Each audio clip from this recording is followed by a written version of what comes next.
Generation gap থাকতেই পারে, তবে এই জেনারেশন গ্যাপ যত কমিয়ে আনা যায় ততই মঙ্গল। কেননা জেনারেশন গ্যাপের কারণে নানা ধরনের জটিলতা তৈরি হয়, তাতে শেষ পর্যন্ত সমস্যার সমাধান খুঁজে পাওয়া যায় না।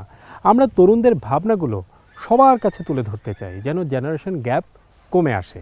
আমরা তরুণদের কথা বলতে চাই, তরুণদের কথা শুনতে চাই, আর এই কারণেই তরুণদের নিয়ে আমাদের এই আয়োজন এখন যৌবন যার। আমি আশিকুর রহমান চৌধুরী আপনাদের সবাইকে স্বাগত জানাচ্ছি। প্রথমেই মনে করিয়ে দিতে চাই, আমাদের এই অনুষ্ঠান এখন যৌবন যার পাক্ষিকভাবে প্রচারিত হয় মঙ্গলবার সন্ধ্যা ৬টা ৪৫ মিনিটে। শুরুতেই থাকছে দেশে দেশে তারুণ্য। বেড়েছে এমন ঘর, বেড়েছে এমন ঘর শূন্যের উপর, আমারই শূন্যের উপর পোস্টা করে ধন্য ধন্য বলি তারে। ভাবা যায় তিনি ফ্রান্সের একজন নাগরিক। ফরাসি এই তরুণী ডেবোরার কণ্ঠে লালনের গান, তার চিন্তা চেতনায় লালনের আদর্শ, আর কথায় কুষ্টিয়ার ভাষা। একজন বিদেশি বাঙালি হয়ে উঠতেই পারেন, কিন্তু ফরাসি এই তরুণী যেভাবে বাঙালি হয়ে লালনকে নিজের মধ্যে ধারণ করেছেন, সেটা সত্যিই এক বিস্ময়।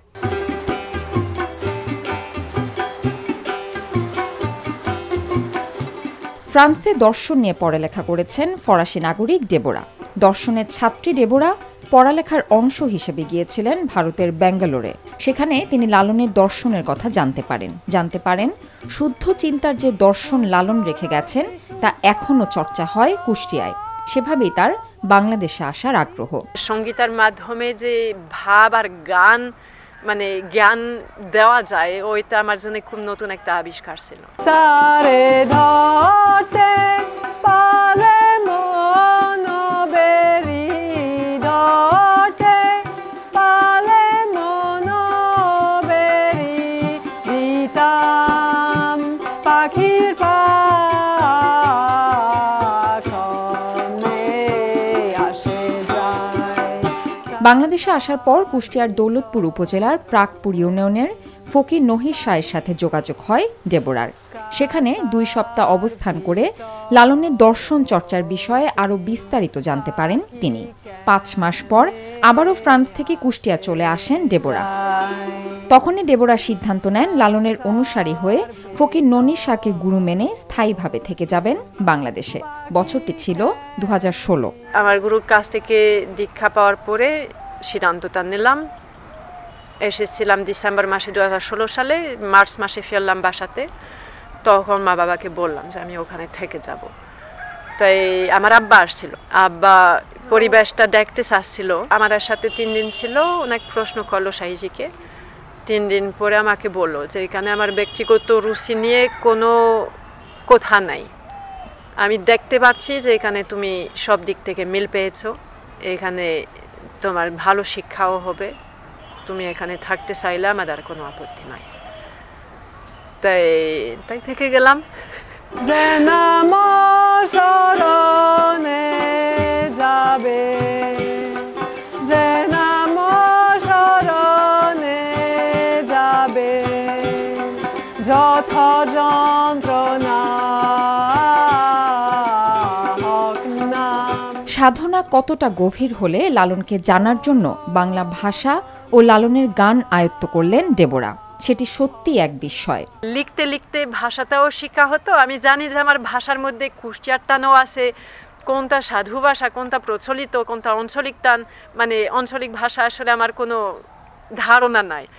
যেটা শুনেছি সেটা সব একটাই জুড়িতে রেখে এভাবে বলি আর কি।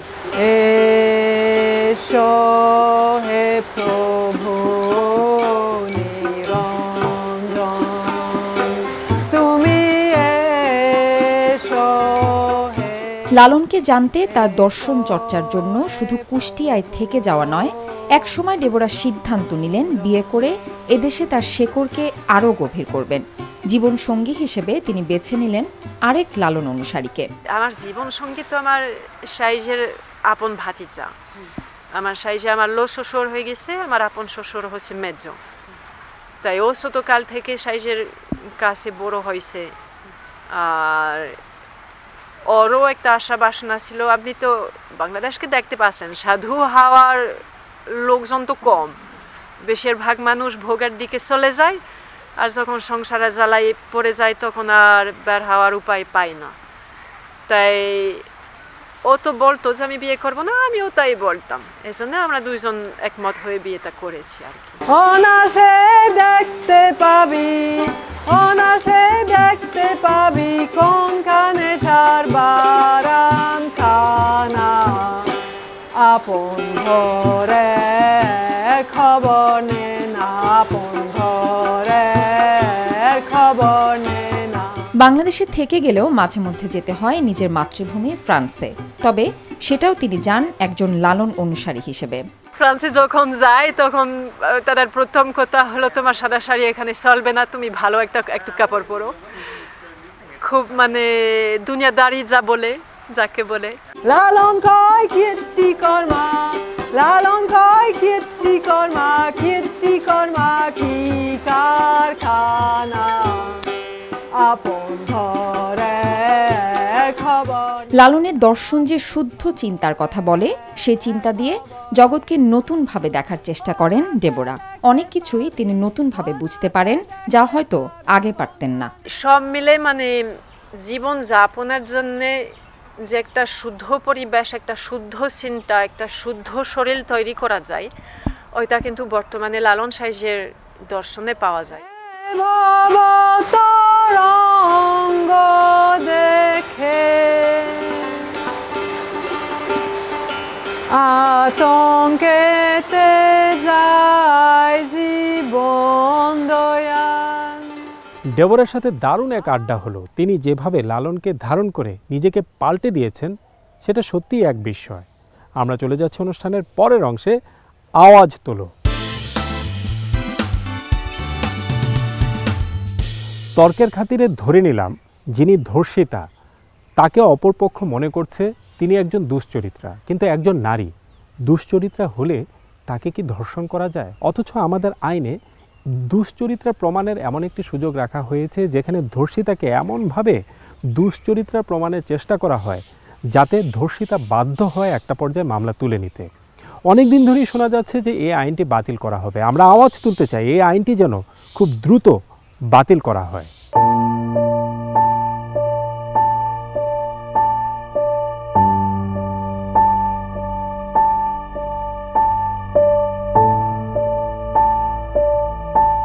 সাক্ষ্য আইনের যে বিতর্কিত ধারাটি রয়েছে ১৫৫ 4 ধারা এবং আরেকটি হচ্ছে ১৪৬ সে ৩ ধারা, এই দুটি ধারায় মূলত চরিত্র হনন করার জন্য, একজন অভিযোগকারিনীর চরিত্র হনন করবার জন্য এই দুটি ধারাকে আসলে ডিজাইন করা হয়েছিল।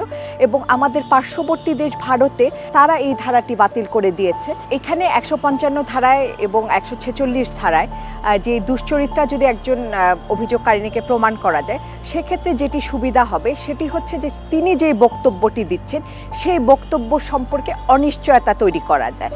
তো যখন সেই বক্তব্য সম্পর্কে একটি অনিশ্চয়তা তৈরি হচ্ছে, তখন কিন্তু এই কেসটি অনেক উইক হয়ে যায়, অনেক দুর্বল হয়ে পড়ে। এবং এটি করার জন্য একজন অভিযোগকারিনীকে ওপেন কোর্টে যে ধরনের হেনস্থার শিকার হতে হয়, তার চরিত্র খারাপ এটিকে দেখানোর জন্য, তার পোশাক কী ছিল পরনে, তার জীবন আচরণ কীরকম, তিনি কেন এত রাতে বাইরে ছিলেন, কি প্রয়োজন ছিল তার সেখানে যাবার, এই নানান ধরনের বিষয়গুলো চলে আসে, যেটি আসলে সামাজিক একটি চাপ তৈরি করে সেই ব্যক্তির ওপর। এবং একটি পর্যায়ে যে তাকে আসলে তিনি এই কঠিন যে যুদ্ধ এবং কঠিন যে ব্যাটেলটি সেটি আর তিনি ফাইট করতে পারেন না, যার ফলে তাকে পিছিয়ে পড়তে হয় তিনি অপর পক্ষের সাথে মীমাংসা করে ফেলেন, না হয় তাকে আসলে কোনোভাবে বেরিয়ে আসতে হয় মামলাটির থেকে।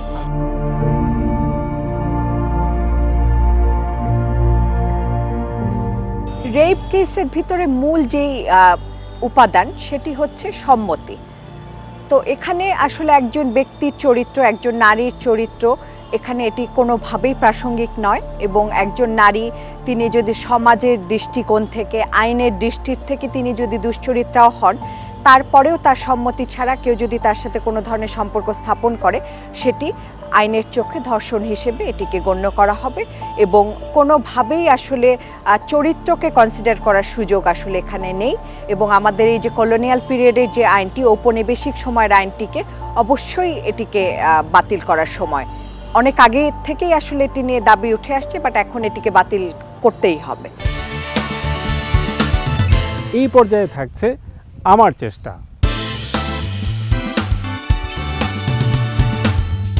তারুণ্যের শক্তি যতদিন মনে থাকে ততদিন অনেক কিছুই করে দেখানো যায়, যেমনটা নিয়াজ দেখিয়েছেন। তিনি বাংলাদেশের 64টি জেলা সাইকেলে করে ভ্রমণ করেছেন, মালয়েশিয়া হয়ে সিঙ্গাপুর, সেখানেও তিনি সাইকেলে করে চলে গেছেন। এমনকি এই অঞ্চলের অন্যতম উঁচু পর্বত লাদাখের খারদুংলা পাস, সেটাও তিনি সাইকেলে অতিক্রম করেছেন। বর্তমানে তিনি যে উদ্যোক্তা হয়েছেন, সেখানেও তিনি তার এইসব রোমাঞ্চকর অভিজ্ঞতাগুলোকে কাজে লাগিয়েছেন।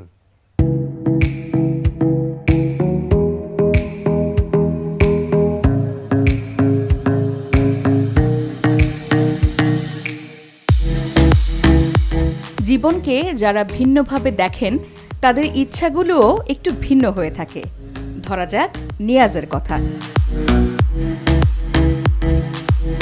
পর্বত আরোহী হিসেবে অনেকেই বিশ্বের উঁচু উঁচু পর্বত আরোহণ করেন। নিয়াজও সেই কাজটি করেছেন, তবে সেটা 2 চাকার সাইকেলে করে। সারাদিন শুধু প্যাচ খাইলাম। বিশ্বের অন্যতম উঁচু পর্বতগুলোর একটি লাদাখের খারদুংলা পাস, যেখানে চূড়া পর্যন্ত রাস্তা বানানো সম্ভব হয়েছে। এত উঁচু পর্বতের গা ঘেঁষে যদি রাস্তা বানানো যায়, তবে সেই রাস্তা দিয়ে কেন সাইকেল দিয়ে ওঠা যাবে না? এমন চিন্তা থেকে নিয়াজের ইচ্ছে হলো প্রায় 18,000 ফুট উঁচু ওই পর্বতের রাস্তা দিয়ে তিনি সাইকেলে করে যাবেন। ভারতের মানালি হয়ে শুধু যে 18,000 ফুট উঁচুতে সাইকেল দিয়ে ওঠা, বিষয়টি এমন নয়। খারদুংলা পাসে যেতে হলে এর আগে আরও কয়েকটি 12-13,000 ফুট উঁচু পর্বতচূড়া সাইকেলে দিয়ে ওঠানামা করে তবেই সেখানে পৌঁছতে হয়। এইটা করি আমি হচ্ছে টোটাল 12 দিন সাইকেল চালাই, একদিন রেস্ট ডে সহ, মানালি থেকে খারদুংলা পাস, টোটাল 520 কিলোর মতো দূরত্ব। এইটার বিশেষত্ব হচ্ছে যে মানে কাশ্মীর তো অবশ্যই একটা স্বর্গ সবাই বলে, তো এই মানালি থেকে কাশ্মীরের যে যাত্রাটা, এইটা পৃথিবীর অন্যতম সুন্দর একটা রাস্তা এবং পৃথিবীর অন্যতম একটা উঁচু রাস্তা। উঁচু রাস্তা বলতে এই রাস্তার এভারেজ হাইট থাকে 8,000 ফিট, 9,000 ফিট, 10,000 ফিটের মতো। তো হচ্ছে যে এবং এই রাস্তা দিয়ে যেতে যেতে কয়েকটা মাউন্টেন পাস, মানে আপনি যেই দিক থেকেই ক্রস করেন একটা পাস, পাহাড়ের চূড়াকে ক্রস করতে হবে। রাস্তা আছে, পাকা রাস্তা, পেভড, সো সেই রাস্তাটাকে ক্রস করতে হবে। এরকম 4টা পাস পড়ে। সেগুলো কোনোটা 13,000 ফিট, কোনোটা 15,000 ফিট, কোনোটা 17,000 ফিট, এইরকম সেটাই সাইকেল দিয়ে ক্রস করেছি।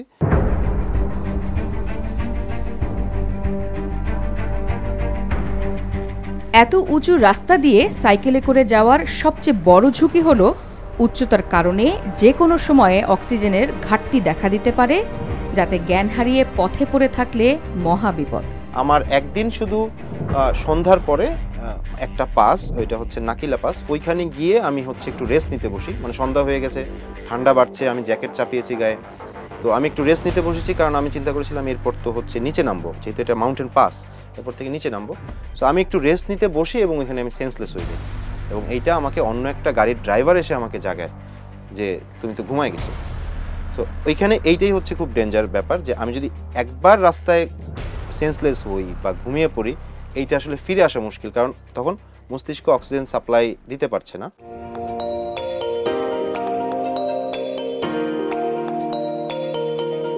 এর আগে থাইল্যান্ড থেকে মালয়েশিয়া হয়ে সিঙ্গাপুরে সাইকেলে করে যাওয়ার আরেকটি ভিন্ন অভিজ্ঞতা আছে নিয়াজের সাইকেলের চাকা ইতিমধ্যে ঘুরেছে বাংলাদেশের 64টি জেলা ও বেশিরভাগ উপজেলাতে।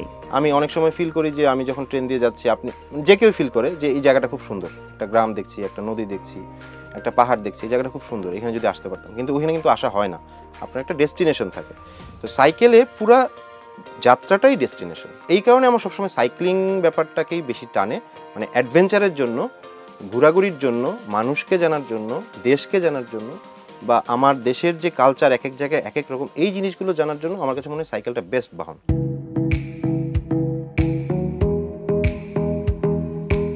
জীবন জীবিকার স্বার্থে অনেক কিছুই ছেড়ে দিতে হয়, কিন্তু অ্যাডভেঞ্চার পাগল নিয়াজ কোনোভাবেই অ্যাডভেঞ্চার ছাড়তে পারেননি বলেই তিনি যে উদ্যোক্তা হয়েছেন সেখানেও অ্যাডভেঞ্চারের ছোঁয়া রয়েছে। ট্রাভেলিংটা আমার কাছে খুব একটা প্যাশনের ব্যাপার মনে হতো, ট্রাভেলিং করাটা আমার খুব মানে একটা নেশার মতো ছিল ব্যাপারটা। তখন আমার মনে হয়েছিল আমি আসলে 9টা 5টা চাকরি করলে এই ব্যাপারগুলো করতে পারবো না। তো তখন থেকে আমি চিন্তা করি যে বিকল্প কি করা যায়, এমন কিছু যেটা আমার লাইফস্টাইলের সাথে যায়, বা আমি যেইভাবে হচ্ছে সাইক্লিং করি বা ট্রাভেল করি এই ব্যাপারগুলোর সাথে মিক্স করে এরকম কিছু একটা করতে চেয়েছিলাম। তো ওইখান থেকে হচ্ছে যে ট্রাভেল রিলেটেড যে আউটডোর গিয়ার্স, আউটডোর অ্যাপারেলস, মানে যেগুলো পাহাড় পর্বতে বা আপনি কোথাও ঘুরতে গেলে লাগে, সেই জিনিসগুলো কালেক্ট করার একটা নেশা আমাকে পায়। সো আমি যেটা করেছি যে একটা ছাদের নিচে এই অ্যাডভেঞ্চার গিয়ারগুলো, অ্যাডভেঞ্চার অ্যাপারেলসগুলো, আউটডোর অ্যাপারেলসগুলো আনার চেষ্টা করছি। আমি অলমোস্ট খারদুংলার কাছে। আর এভাবে উদ্যোক্তা হওয়ার মধ্য দিয়ে নিয়াজ প্রতিনিয়ত ক্রেতা হিসেবে খুঁজে পান সেই অ্যাডভেঞ্চার প্রিয় মানুষদের, যে অ্যাডভেঞ্চারের জন্য তিনি তার তারুণ্যকে উৎসর্গ করেছেন।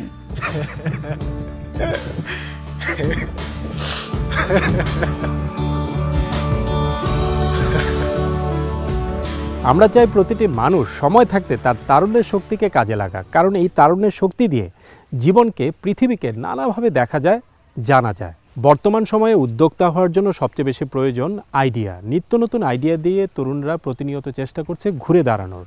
আর সেই আইডিয়াগুলোর মধ্যে একটি আইডিয়া সাম্প্রতিক সময়ে বেশ লক্ষ্য করা যাচ্ছে, আর সেটি হলো তরুণদের যে বিশাল নেটওয়ার্ক বা গ্রুপ রয়েছে, সেখানে এমন একটি প্ল্যাটফর্ম তৈরি করা যেখানে তরুণরা নিজেরাই ক্রেতা, নিজেরাই বিক্রেতা।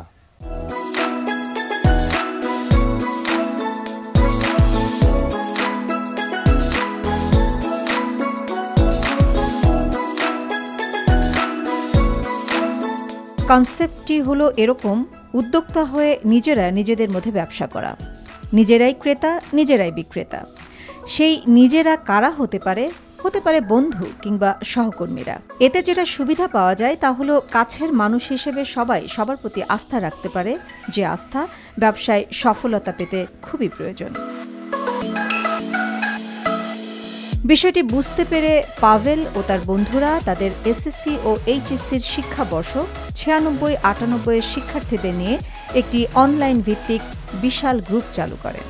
আমরা আসলে প্যান্ডেমিক টাইমে যেই সময়টাতে আমরা ঘরে বন্দি ছিলাম, যারা উদ্যোক্তা বন্ধুরা তাদের তো ব্যবসা বন্ধ হয়ে গেল, ঘরে বন্দি হয়ে গেল।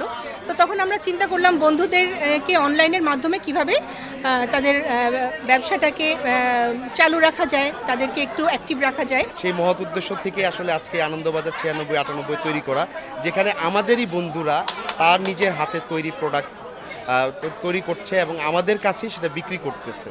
সহযোগিতাটা আমরা আসলে বিজনেসের মাধ্যমে করতে চাচ্ছি।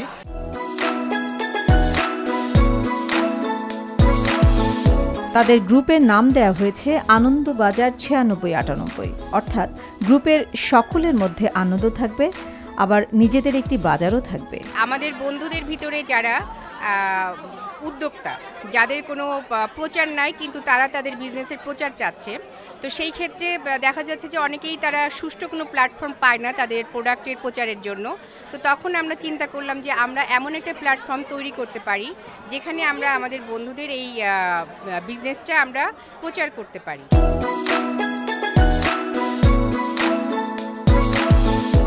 অনলাইনে এরকম গ্রুপ ভিত্তিক ব্যবসার বিষয়ে জানতে চাওয়া হয় ঢাকা বিশ্ববিদ্যালয়ের মার্কেটিং বিভাগের শিক্ষক রাফি উদ্দিন আহমেদের কাছে, যিনি তরুণ উদ্যোক্তা তৈরিতে বেশ কিছু কর্মসূচি চালিয়ে যাচ্ছেন। জানা গেল তার নিজেরই এরকম একটি গ্রুপ আছে।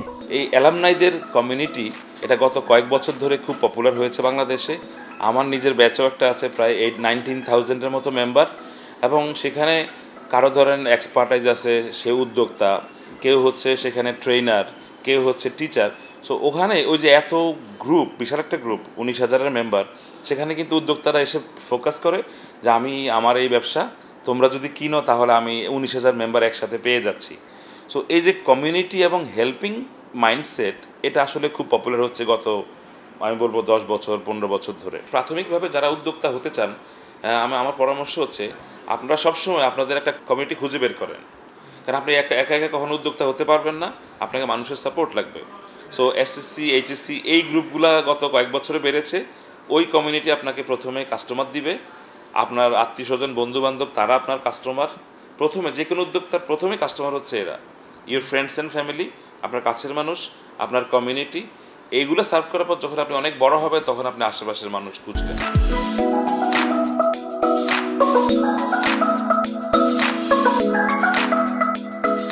আমরা চাই তরুণরা তাদের এইসব নিত্য নতুন আইডিয়াগুলোকে কাজে লাগাক। তবে এইসব আইডিয়া কাজে লাগিয়ে সফল হওয়ার জন্য সবচেয়ে বেশি প্রয়োজন ব্যবসার খুঁটিনাটি বিষয়গুলো ভালোভাবে জেনে নেওয়া। মুস্তাকিম তার কাঠমিস্ত্রি বাবার সাথে সারা দিন দোকানে কাঠের কাজ করতেন, আর রাতের বেলা পড়ালেখার সুযোগ পেতেন। রাত জেগে তিনি পড়ালেখা করতেন।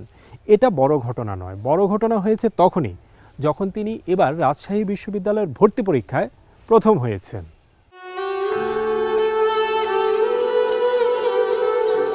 ফলাফল প্রকাশের পর সবাই মুস্তাকিমকে এখন চেনে। তিনি রাজশাহী বিশ্ববিদ্যালয়ের IB এর বি ইউনিটে প্রথম স্থান অধিকারী মেধাবী শিক্ষার্থী। ফলাফল প্রকাশের আগ পর্যন্ত তার কিন্তু আরেকটি পরিচয় ছিল, সেটি হলো তিনি পেশায় একজন কাঠমিস্ত্রি। তিনি যে পড়ালেখার ফাঁকে ফাঁকে এটি করতেন তা নয়, বরং পড়ালেখা করতেন কাঠের কাজের ফাঁকে ফাঁকে। বাবার কষ্ট দেখে আমি যেতাম, আসলে কলেজ থেকে ফিরে আমি দোকানে থেকে যেতাম।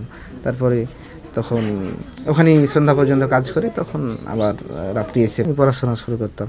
সন্ধ্যা থেকে আমার আসলে আগ্রহ ছিল অনেক পড়াশোনায়, যে আমাকে চান্স পেতেই হবে, এরকম একটা জেদ।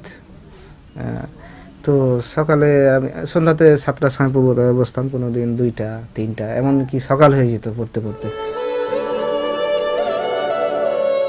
রাজশাহী বিশ্ববিদ্যালয়ে ভর্তি পরীক্ষায় প্রথম স্থান অধিকারী মুস্তাকিমের সাফল্যের পেছনে কোচিংয়ের বিন্দু পরিমাণ কোনো ভূমিকা ছিল না। কোচিং করার দরকার ছিল বলতে আমি মনে হয়তো বা আমার তো ওরকম অ্যাবিলিটি নেই, আমি ভাবিও নি কখনো যে আমি কোচিং করব, কারণ আমি ভাবলেও হবে না, এটা সম্ভব ছিল না, এরকম ওই ছিল না। কারণ আমি ফর্ম তুলবো, তাই তো মানুষের কাছে ধার করে আমি ফর্মটা তুলেছি, পরে শোধ করেছি। আমার আম্মা এই যে ধানের গুঁড়া বিক্রি করে, ডিম বিক্রি করে, তখন পরে শোধ করেছে। তো আমি কিভাবে তখন অত বড় কোচিং করা, প্রাইভেট পড়া তো ভাবতে পারি না। ছেলেকে কষ্ট করেছি, সময়তে ধান বেচেছি, তো যখন যেরকম বাড়াত হয়েছে কাউরির কাছে হয়তো নিয়েছি, পাড়া প্রতিবেশীর কাছে। এক মুস্তাকিম ভর্তি পরীক্ষায় প্রথম হয়ে অনেক কিছু শিখিয়েছে, যে শিক্ষাটি সবচেয়ে কাজে লাগাতে পারে দরিদ্র মেধাবীরা। আমার মতো যাদের মানে পারিবারিক অবস্থা অর্থনৈতিক, তো ওরা বোঝে আসলে যে কত কষ্টে জীবন কাটে, আবার দারিদ্রের যে কঠিনতম যে অবস্থাটা ওরা বুঝতে পারে। তো আমি বলবো যে তাদের কোচিং দরকার নাই, কোনো কোচিং প্রাইভেটের এরকম দরকার নাই। তো আপনি বাসায় হেল্প করে, যদি আপনার লক্ষ্য স্থির থাকে যে আপনাকে চান্স পেতেই হবে, তাহলে আপনার ইচ্ছা শক্তিটা আমি মনে করি যথেষ্ট। মোস্তাকিমের কাছ থেকে অনেক কিছু শেখার আছে, সেটা বুঝতে পেরে রাজশাহী পুলিশ প্রশাসনও এখন তাকে নিয়ে ভিন্নভাবে চিন্তা করছে। আমি 400 ছেলের যে ডিজিটাল ডাটাবেস করেছি এবং তাদেরকে আমি একটা প্ল্যাটফর্মে নিয়ে আসবো, একটা প্ল্যাটফর্মে নিয়ে আসি, আমি মোস্তাকিমকে ইনভাইট করব, সে তাদের সামনে তার জীবনের গল্পটা শোনাবে, যে আমি কিভাবে এইভাবে এগিয়ে আসলাম। তোমাদের সুযোগ থাকা সত্ত্বেও কেন তোমরা লেখাপড়া করতেছো না, কেন তোমরা ড্রিল হয়ে গেছো, কেন তোমরা মাদকাসক্ত হয়ে গেছো। এই মোস্তাকিমের মতো আরও 10-12টা ছেলে যদি তাদেরকে এনকারেজিংমূলক কোনো বক্তব্য দেয়, তাহলে তারা কিন্তু অনুপ্রাণিত হবে। দরিদ্রতার সাথে লড়াই করে যে পর্যায়ে মোস্তাকিম চলে এসেছে, সেখানে এখন আর কারো দয়াতে নয়, বরং মোস্তাকিমের মতো মেধাবীকে সমাজের প্রয়োজনে সমর্থন দেওয়া উচিত বলে মনে করেন সংশ্লিষ্টরা। মেধাকে কাজে লাগিয়ে যেভাবে আজকে রাজশাহী বিশ্ববিদ্যালয়ের IBA-তে মেধা তালিকায় প্রথম স্থান অর্জন করেছে, এটা নিঃসন্দেহে একটি সুখের খবর। তবে আর্থিক অসচ্ছলতার কারণে যেন এই মোস্তাক আলীদের মতো মেধাবী মানুষরা যেন হারিয়ে না যায়, সেই বিষয়টি সমাজপতিরা, বিশ্ববিদ্যালয় কর্তৃপক্ষ সহ সবাই ভেবে দেখবে, এই আশাবাদ আমি ব্যক্ত করছি। তার পারিবারিক কিছু অসচ্ছলতা আছে, তো সেদিক থেকে চিন্তা করে আমরা কিছু সিদ্ধান্ত নিতেই পারি বা নেব। যেমন সে ভর্তি হলে তার টিউশন ফিজের ব্যাপারটা যেটা থাকবে, সেটা হয়তো বিশ্ববিদ্যালয় থেকে আমি মওকুফ করে দেব। এছাড়া আমাদের ছাত্র প্রতিষ্ঠানের কিছু আছে যেখান থেকে আমরা সাহায্য করি, দরিদ্র তহবিল একটা আছে, সেটা করা যাবে।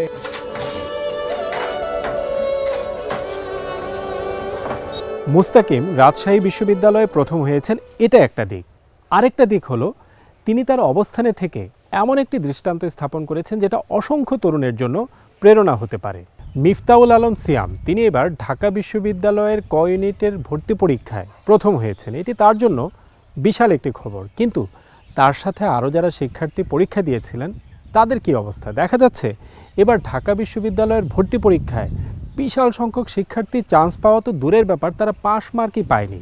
কেন এই অবস্থা? বিষয়টি আমরা সিয়ামের কাছে জানতে চেয়েছি তার সফলতার নানা দিক। ভর্তি হবার স্বপ্ন নিয়েই ঢাকা বিশ্ববিদ্যালয়ের প্রথম বর্ষের ভর্তি পরীক্ষায় অংশ নেন সবাই। তাদের মধ্যে উল্লেখযোগ্যই গোল্ডেন A+ বা GPA 5 পেয়ে উত্তীর্ণ হয়ে থাকে মাধ্যমিক ও উচ্চ মাধ্যমিক পরীক্ষায়। কিন্তু তাদের একটা বড় অংশ ভর্তি পরীক্ষায় পাশ মার্কই পাচ্ছেন না। গেল কয়েক বছরের তথ্য বিশ্লেষণে দেখা যায় ঢাকা বিশ্ববিদ্যালয়ের বিজ্ঞানের ক ইউনিটের ভর্তি পরীক্ষায় পাশের হার 10 থেকে 20% মধ্যেই থেকেছে। এবার পাশের সেই হার নেমে 10% ঘরে চলে এসেছে। এমন বিপর্যয়ের মধ্যে বগুড়ার সিয়াম রেকর্ড সংখ্যক নম্বর পেয়ে এবার ক ইউনিটে প্রথম হয়েছেন।